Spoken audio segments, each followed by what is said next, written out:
tanesi tanesi de seviyorum nar tanesi. Nar tanesi tanesi de seviyorum bir tanesi. Güzellerin içinde de sevdiğim bir tanesi. Güzellerin içinde de sevdiğim bir tanesi.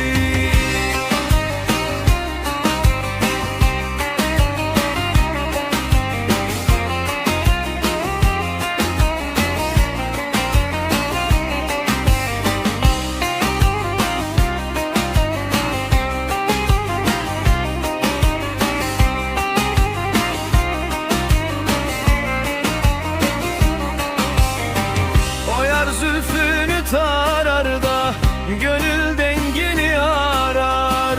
O yar zülfünü tarar da gönül dengini arar. Bu dünyada sevmeyenler ahirette neye yarar? Bu dünyada sevmeyenler ahirette neye yarar?